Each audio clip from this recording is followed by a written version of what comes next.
Amigos, qué gusto me da saludarlos y tener otro episodio acerca de ciertas reflexiones filosóficas que he realizado últimamente. Bienvenidos a este café científico filosófico. Ahora me gustaría abordar una serie de argumentos lógicos para poder tener idea ya más clara acerca de la existencia o no de Dios. Yo sé que este tema no deja dormir a muchos, pero la pregunta es, ¿tendremos suficiente información actual como para poder consensuar, para poder estar de acuerdo la mayoría de los intelectuales y de la gente en general? Que bueno, yo creo que la gente en general, la mayoría sí cree en Dios, una buena parte de la humanidad. Estamos hablando de un altísimo porcentaje. Sin embargo, la pregunta ahora sería si es posible que tengamos información científica, filosófica, razonable, concreta, que nos permita ir acorralando la verdad para ya ir a paso firme y ver la probabilidad de que sí exista o no exista. ¿Qué es más probable? ¿Qué es más fácil de entender con lo que ya sabemos? Yo sé que, por ejemplo, la mayoría de la gente piensa que la Tierra es redonda. Hay algunos millones de seres humanos que creen que es plana, pero casi por unanimidad la mayoría creemos que es redonda. Pero aparte de creerlo, hay gente de nivel científico que lo tiene muy claro. Es difícil encontrar a alguien de ciencia y de filosofía que crea que es plana. Entonces, en el caso de Dios, yo quisiera verlo así, de forma intelectual, científica, metodológica, evidencias que se observan por lo que sabemos. Así que eso es el tema que hoy quiero tratar. ¿Cuáles son las razones por las cuales ya podríamos decir que sí existe Dios? ¿Cuáles son las razones para uno o lo otro? Así que este café va a estar muy bueno. Quédense.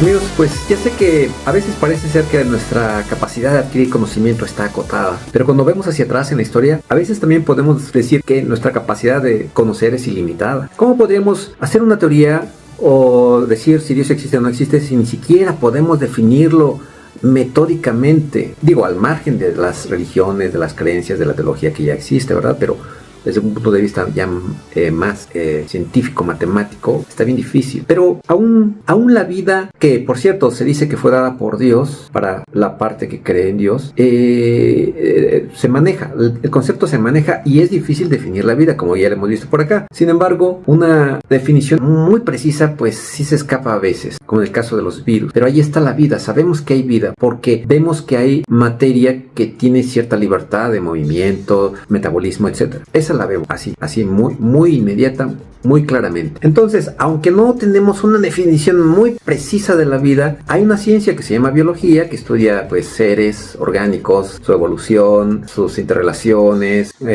y también cómo nosotros estamos inmersos dentro de toda la variedad de vidas que hay aquí en la Tierra. Y pues hay personas que aún con lo que conocemos de la vida basada en el carbono aquí en la Tierra, se aventuran a decir, al margen de lo que ya conocemos aquí, que en otros lugares puede haber vida, incluso basada en otro tipo de elementos que no necesariamente son vida basada en el carbono, sino en otro tipo de elementos. ¿Como cuáles? Como el silicio, como el metano, como el amoníaco. Entonces dicen, pues deben haber otras combinaciones por ahí, que también otros mundos hayan podido en sus condiciones pues generar vida, como pasó aquí. Pero el pensar de esta manera hace que estemos divagando, porque pues tendrían que probar. De hecho, ya se ha estudiado otras posibilidades de vida y no hay ningún científico hasta ahora está convencido de que estos otros elementos puedan ser suficientes o mantener una vida tan versátil como la basada en el carbono. Se han hecho estudios de posibles vidas basadas en el azufre, por ejemplo, en el nitrógeno, o cosas tan descabelladas como vida basada en el plasma, en sistemas donde haya muchos campos eléctricos y magnéticos, corrientes eléctricas, algo totalmente extraño para nosotros, pero cómo conforman una estructura que permita que haya incluso reproducción, como lo vemos nosotros claramente con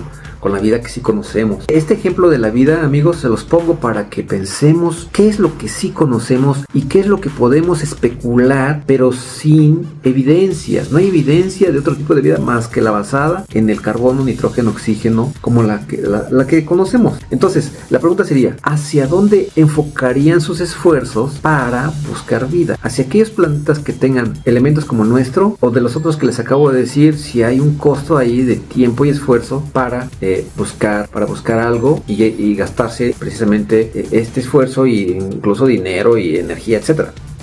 O sea, ¿qué es más fácil de poder suponer en este momento con lo que tenemos? Y si tenemos esa capacidad de ir por lo menos probable, porque francamente los científicos piensan, sobre todo los astrobiólogos, piensan que es poco probable que haya vida basada en otros elementos. Y entonces no se han encontrado mundos que estén con vida basadas ni siquiera con los elementos que aquí hay. Ha sido infructuosa la búsqueda hasta ahora. La idea de que se pueda estudiar con esfuerzo, con una muy buena financiación, otros tipos de vida, no se le apuesta porque la verdad es que sí ha sido demasiado infructuoso el poder encontrar una chispa de vida, aunque sea basada en el carbono, y las otras hipótesis basadas en los elementos que mencioné tienen sus problemas muy fuertes. Por ejemplo, falta de estabilidad molecular, reacciones demasiado lentas, escasez de energía utilizable, dificultad para almacenar información equivalente a lo que hace el ADN, ambientes demasiado hostiles. Amigos, tenemos un ambiente terrestre demasiado amigable. Es increíble que a pesar de que se hable de la aleatoriedad,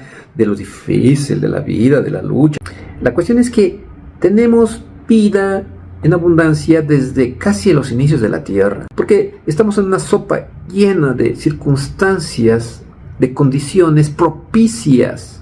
Se ha dado, contrario a los que piensan en la lucha por la existencia, se ha dado de manera muy abundante e inmediata. Imagínense 3.000 millones de años en los que existió vida microbiana. ¿Qué necesidad de evolucionar a otras especies si estaban bien? Pero hubo un momento en el que ¡pum!, hubo una proliferación de especies, la famosa explosión cámbrica, cuando la complejidad de los organismos aumentó pues ahora sí que entre comillas, la naturaleza inventó el corazón, los ojos, hígado, etcétera, ¿no? Se hizo más compleja, aparecieron animales pluricelulares. Y eso fue relativamente reciente en la historia de la Tierra. Cada vez habiendo más complejidad, necesitando más energía, necesitando una entropía local. Nosotros, al tener complejidad muy alta, estamos absorbiendo energía y produciendo mayor calor al ambiente. Por existir,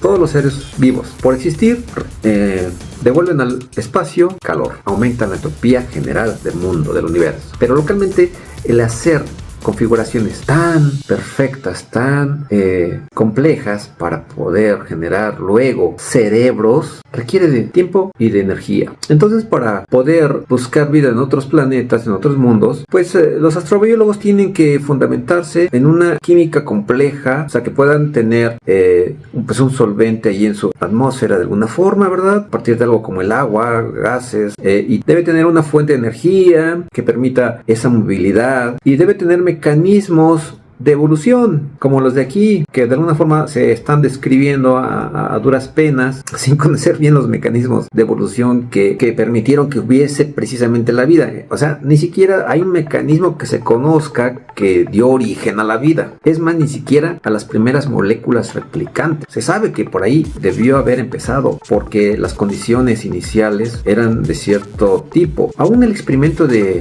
famoso experimento de Urey y Miller, a través de un montaje experimental basado en una atmósfera que se supone que tenía en los inicios de formación de la Tierra, la atmósfera tenía principalmente metano, amoníaco e hidrógeno, pensaban ellos. Y con esto dicen que fue un éxito porque generó aminoácidos. Entonces fue pues una ayudadita, porque la verdad es que cuando ya se sabe actualmente que no estaba compuesto de estos elementos, sino más bien era rica la atmósfera en dióxido de carbono y nitrógeno, no lo pudieron, o sea, está más difícil llegar a la formación de aminoácidos. Pero todavía falta otro trecho de los aminoácidos, cómo pasan a generar algo parecido al ADN. O sea, el ADN sí está hecho de aminoácidos, pero ¿cuál es el mecanismo para llegar ahí? No se sabe. Se supone que hay uno, bueno, debe haber uno, pues. Esa es la ciencia, ¿verdad?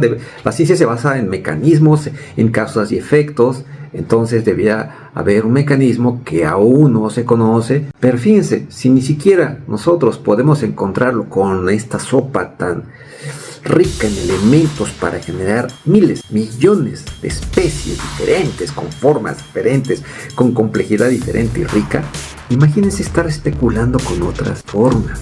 Así que amigos, este ejemplo se lo estoy poniendo para que entendamos lo que voy a comentar enseguida. Esta aventura de estar suponiendo, es buena tratar de salirse de lo que acá nosotros tenemos, pero el problema que yo veo, la verdad, es que no hay una teoría de la vida fundamental que nos ayude a poder especular con otras posibilidades. Suenan bonitas, están en la ciencia ficción, ¿no? Vida en lugares que para nosotros son extremos.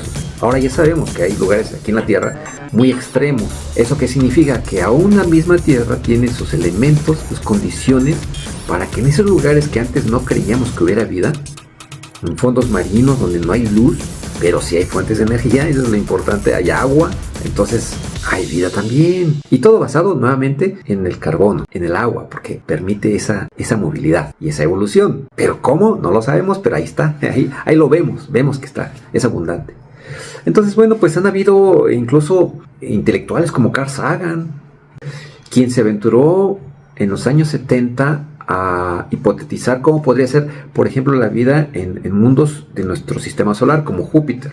Él se llegó a aventurar que Júpiter, antes de lanzar sondas para allá, tenía posiblemente vida. Carl Sagan se imaginaba que no necesariamente debía haber seres en otros planetas parecidos a los que hay aquí, y menos como los seres humanos. Podrían ser de otras formas, que evolucionaron de una forma diferente, y porque las condiciones en esos mundos pues eran diferentes. Por ejemplo, en el caso de Júpiter, como es un planeta muy gaseoso, él se imaginaba seres así tipo globos o medusas flotando por las corrientes de su atmósfera. Sin embargo, cuando ya hubo sondas que se enviaron para ese planeta y otros como Venus, Marte, todas estas sondas que han llegado ahí no han encontrado ni siquiera vida microbiana. Y pues en el caso de Marte no se pierde la esperanza. Es que debiera ser posible. Sagan, por ejemplo, pensaba que debiera haber una inevitabilidad en la aparición de vida, que es lo que de alguna manera muchos hemos creído. Yo personalmente lo he creído, pero híjoles, la verdad, conforme voy cada vez entendiendo un poco más lo que sabemos, empiezo a ser escéptico. Porque una cosa es estar conscientes de lo que sabemos, de lo que hemos experimentado, del empirismo, del método científico que nos ha llevado al éxito tecnológico que tenemos actualmente. Pero esa búsqueda que hemos hecho, particularmente de la vida, y otros fenómenos, otras historias que también ya nos las sabemos. Por ejemplo, de cómo llegó a haber vida aquí. Quiero decir, sabemos que para que hubiese vida aquí debimos estar a una distancia adecuada del Sol, que tuviera la inclinación del eje de rotación de la Tierra adecuada, con un campo magnético que evitara los vientos solares, con una luna que también tuviera mareas para favorecer la evolución, para que pasara de la agua hacia la tierra firme, que tuviéramos un Júpiter, un Saturno, planetas gigantes que detuvieran muchos de los cometas que se acercan a nosotros, etc. ¡Ah, caray! Bueno. Esto es una forma también de hablar del ajuste fino. Vean ustedes, pensemos en ello, amigos. Ajuste fino no solo en el inicio del universo, sino también para que se mantenga esta tierra con vida y vida en abundancia. Entonces, amigos,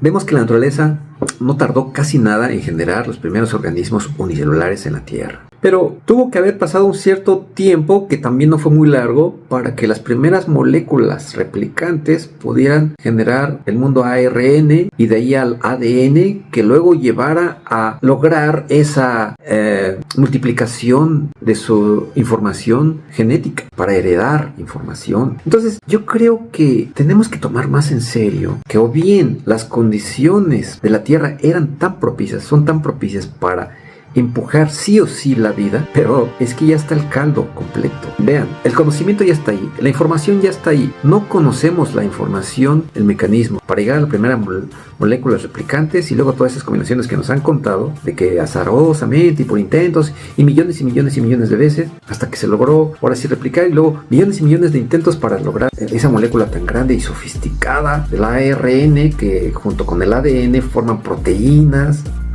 Todo se dice que es al azar, pero a ver, localmente sí es azaroso. Sin embargo, globalmente ya es un caldo perfecto que empuja hacia la vida. No hay azarosidad ahí. La azarosidad, la aleatoriedad vino antes para llegar a la Tierra. O bien, habría que pensar que sí hay esa azarosidad, pero que entonces alguien colocó la semilla.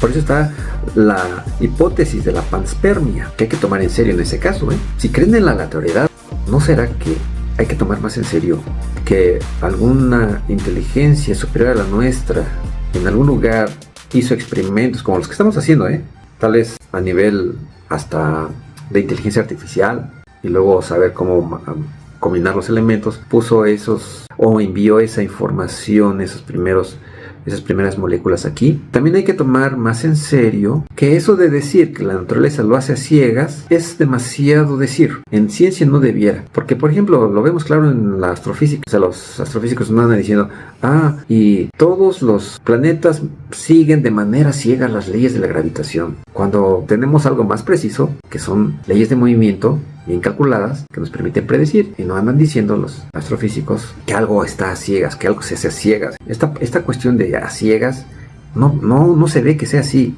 porque les decía, ya existe el conocimiento ahí, la información ahí, que nosotros no tenemos. Entonces, ¿quién es más inteligente operativamente hablando? Les hablé del experimento de Urey y Miller, pero seguro han hecho más. Por más experimentos que han estado haciendo, no logran pasar de la materia inanimada a la animada. Pero la naturaleza lo logró. Y van a decir, es que le necesita mucho tiempo. Pero a ver, entonces, ya tienen la fórmula, la ecuación, en donde el tiempo juega un papel importante. O sea, no podemos hacer ni una simulación como lo hacen los astrofísicos. Hay algo raro, ¿verdad? Entonces, operativamente la naturaleza tiene más inteligencia que nosotros y no está actuando operativamente hablando a ciegas, sino que sí se observa que está actuando con un fin. ¿Cuál es ese fin? Hacer la vida cada vez más compleja. A ver cómo le hacen ahí. Para que una vez que se hizo la vida, como les decía, primero organismos unicelulares, luego pluricelulares, luego con cerebros, y ya después con cerebros que piensen. Un cerebro que piensa es más complejo que un cerebro que no piensa, que no es consciente de su existencia. ¿Hay fines o no hay fines? ¿Hay propósito? Hay un no a ciegas. Y el universo lo tiene desde el principio. Desde el principio se observa que va generando formas cada vez más complejas. Primero fueron las galaxias basadas en prácticamente hidrógeno y algo de helio. Luego se generan otros elementos más complejos, ¿verdad? Aparte del hidrógeno, vemos que va hacia el carbono, hacia el oxígeno, nitrógeno, hierro. Necesitamos el hierro, más complejo. El hierro como átomo es más complejo que el helio. Y luego genera planetas con vida, deben haber, al menos conocemos el nuestro. Y de hecho la complejidad para llegar a es altísima a la Tierra, por todos esos sucesos que les digo, tan complejos, todos esos aparentes accidentes, puro accidente, desde que el Sol estuvo a una distancia adecuada del centro galáctico, de que el Sol es una estrella enana amarilla que casi no existe en el universo, es un 10% de este tipo de estrellas, y luego en la zona adecuada nosotros del Sol, etc. Pero pareciera que tiende a generar seres conscientes para decir lo que, si mal no recuerdo, Carl Sagan decía, hasta que llegamos nosotros para que fuéramos el universo contemplándose a sí mismo. ¿Verdad? ¿Hay propósito o no hay propósito? ¿Nosotros tenemos propósitos o no tenemos propósito? Entonces, amigos, hay 2 o 3 formas generales de entender todo esto. O Dios comenzó todo y es el fundamento, es el creador. O no necesitamos un creador y el universo es infinito. O es un multiverso, ya sea infinito o multiverso. Infinito al estilo de Roger Penrose, de que sea un universo cíclico conforme, que sea uno solo y que seamos nosotros la aparición de un universo que durante eones surgió, pero que va a terminar para que este mismo genere otro, y así que a la vez seamos uno de tantos, ¿verdad? Y que por probabilidad muy pequeña, pequeñísima, estemos aquí. Y la otra es que pues el mismo universo sea Dios, o sea, el panteísmo, pues, por lo que estamos diciendo, ¿no? Naturaleza parece ser, ¿sí? O que haya otra civilización por ahí, pero bueno, luego esa civilización de donde surgió se preguntó lo mismo hace tiempo, ¿no? El caso de Dios, ¿cuántos argumentos hay hasta ahora? El caso del multiverso, ¿qué lo respalda? Concretamente, ¿qué lo respalda? Y el caso de que el mismo universo sea Dios. Pensemos en eso, para poder nosotros apostarle, por decirlo. Si se trata de apostar y de tener una confianza ya más aterrizada de cuál de estas 3 posibilidades es la más adecuada. Y para esto, amigos, quisiera que utilizáramos la navaja de Occam. La navaja de Occam es un principio metodológico y filosófico del siglo XIV atribuido a un fraile llamado Guillermo de Occam, quien establece que ante varias explicaciones para un mismo fenómeno, la más sencilla suele ser la más correcta. En esencia, este principio quiere decir que no hay que apostarle a encontrar una respuesta con argumentos muy complejos y sofisticados, sino que hay que ver lo simple, lo sencillo. Hay que buscar la respuesta más simple. Y cuidado, no quiero decir que hay que rendirnos y decir, pues sí, ya. No. Y aquí yo me voy a basar, amigos, también en lo que hay de información. Entonces, miren, fíjense, ¿qué pasa con la idea o la hipótesis de que Dios haya sido el autor de todo esto? Como les dije al principio, o sea, no podemos definirlo, pero ¿cuáles son las manifestaciones? ¿Cuáles son las observaciones que tenemos hasta el momento que nos permitan inferir una mente infinita o máxima? Algo que se parece a lo que se ha mencionado como Dios, ¿verdad? Ese ser omnisciente, omnipresente, omnipotente, al menos. Y hay más cualidades y así, pero bueno, vamos a hacerlo simple. Bueno, pues hasta el momento tenemos lo siguiente. Tenemos que físicamente hay un origen, hay un Big Bang, en el cual empezó el espacio, el tiempo y la materia también. Eso es lo que tenemos. Y yo cuando digo físicamente es literalmente hablando. No estoy hablando metafóricamente, estoy hablando físicamente. Acuérdense que ya definí lo físico. Lo físico es aquello comprobable de manera empírica con un uso del lenguaje matemático que me permite conocer la realidad. Entonces está comprobado que hubo un Big Bang. Está comprobado que ahí empezó el espacio-tiempo. No podemos pensar en el espacio-tiempo si no hay materia. La materia es el movimiento sobre todo, ¿verdad? El movimiento, la energía, es lo que da pie a lo que nosotros percibimos como tiempo, al cambio. Eso lo sabemos. Otro argumento es el ajuste fino, el famoso ajuste fino. Es decir, las leyes, las constantes se fijaron precisamente en el Big Bang. ¡Paz! Ahí quedaron ya determinadas las constantes del universo, que sin ellas no estaríamos aquí. Y que se ajustaron de manera muy improbable. Roger Penrose calculó qué tan improbable fue el haber fijado esas constantes y leyes. Va como 1 entre 10 a la 10 a la 123. No podríamos utilizar cada átomo como un 0 en esa cifra. Y nos faltarían muchísimos más átomos para poder atinarle a ese momento en donde se fijaron de manera improbable todas estas leyes y constantes. Entonces, como lo dice él mismo, Dios tuvo que haber tenido una puntería extraordinaria. Vemos un universo finito. Físicamente nosotros vemos un universo finito. Está el inicio, hay una cantidad observable y calculable de partículas, 10 a la 80. Entonces, el decir que es infinito no es observable así. O sea, sí es conjeturable. Sí podemos conjeturar universos infinitos. Y eso lo hacemos de forma matemática y suponiendo que el universo cíclico, conforme que les dije, en ese sentido sí, pero nosotros observamos un universo finito. También observamos operaciones inteligentes y lo veo desde el inicio mismo, después del Big Bang.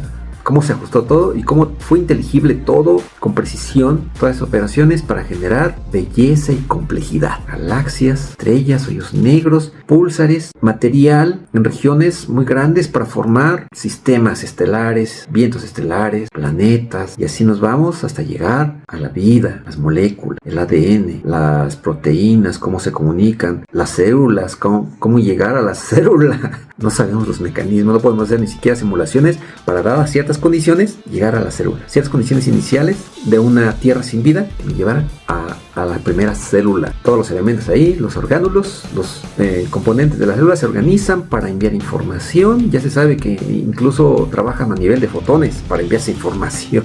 Van llevando a una complejidad de pluricelulares, de seres más complejos. Eso lo observamos, eso lo vemos inteligibilidad y vemos operaciones mentales. Yo les llamo, ¿por qué? Porque les dije que a pesar de que nosotros tenemos conciencia e inteligencia, no tenemos ahorita la capacidad de replicar eso. Nos gana la inteligencia que existe ahí en la naturaleza, nos gana. Pero ya veo yo a los darwinistas. Yo estoy evitando la palabra, si se dan cuenta, evolucionista, Digo, no me quiero comprometer mucho a manejar ahorita esas palabras. De hecho, no viene aquí el caso. Luego lo platicamos más. Pero es diferente a alguien que cree en la evolución, como yo lo veo, que hay evolución, a creer que Darwin tenía razón en sus postulados. Entonces, vemos aquí esa inteligibilidad y esa inteligencia ya descarada. ¿Cómo es posible que ahorita los seres vivos mismos, ahí los ve uno, están haciendo maravillas internamente? Cuando uno duerme, el cuerpo está haciendo maravillas, parece ser, ¿no?, mecánicamente reaccionando a todos los acontecimientos para que siga vivo, para que el corazón lata a la frecuencia que tiene que latir, el cerebro también está trabajando, reponiéndose las células, etcétera, etcétera, de manera sofisticada, de manera inteligente. Un quinto argumento sería el argumento cosmológico. Dice: todo lo que comienza a existir tiene una causa. El universo comenzó a existir, por lo tanto el universo tiene una causa. Y sabemos que la causa es diferente a la consecuencia. Abona a la argumentación a favor de la existencia de una causa incausada. Tenemos el principio antrópico, que establece que si esas constantes no fueran las que son, el ser humano no estaría aquí. Es decir, al menos porque estamos nosotros, el universo existe para habernos dado pie a nuestra existencia. Es decir, pareciera que incluso no somos, como especie, ¿verdad?, como especie inteligente, consciente, no somos una casualidad o no somos contingentes. Igual la misma vida no es que sea contingente, es que tuvo que haberse dado, porque ya estaba toda la sopa completa, lista para llegar a la vida y luego vida consciente. En fin, puedo enumerar más, pero vean la cantidad de argumentos. Ahora, ¿qué argumentos hay en contra? Bueno, en contraste tenemos, yo te digo que solo 3 argumentos muy potentes, por decirlo así, entre comillas, que yo no los considero potentes, pero bueno, vamos a darle chance. El primero es que existe el multiverso, una cantidad infinita, o como algunos cálculos que han hecho, calcularon como 10 a la 500 universos. Es una cantidad impresionante, entonces uno podría hablar incluso de un número infinito, ¿no? Y por probabilidad en alguno sale el nuestro, con esas constantes tan magníficas para la vida y para la inteligencia. Entonces es una forma de pensarlo, pero el hecho de decir que solito será así es el equivalente a, no sé, a poner 3 millones de monos a que escriban así. Ellos no saben escribir, ellos nomás teclean. Y darle suficiente tiempo, un tiempo infinito. Y después de un tiempo muy grande, le sale el Quijote de la Mancha, todo el Quijote ahí completo. Si ustedes creen esto, bueno, pueden creer en el multiverso así. Otro argumento que también se da es el de las fluctuaciones cuánticas. O sea, sabemos ahora que hay una serie de fenómenos que se dan a nivel subatómico. Es decir, el vacío no existe. El vacío real parece ser el vacío cuántico, el cual contiene partículas virtuales. Es decir, que aparecen y desaparecen y se aniquilan para liberar fotones.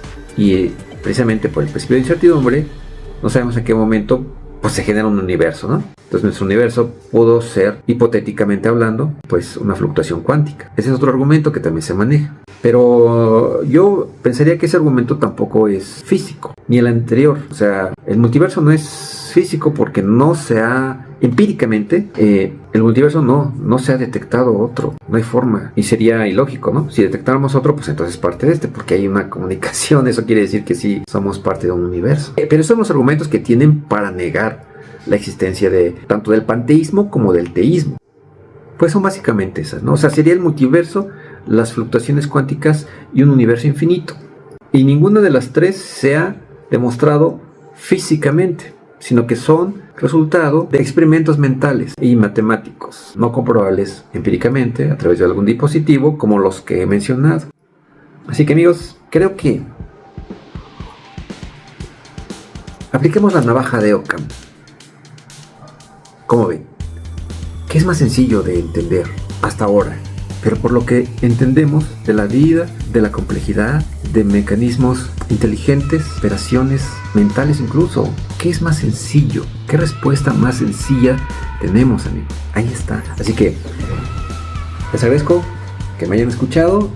Si les gustó este video, estas reflexiones, por favor compártanlo y pues denle like para poder estar haciendo más contenido de este tipo. Y nos vemos pronto, amigos. Espero que la pasen bien y que les haya servido esta información y estas reflexiones. Hasta la vista.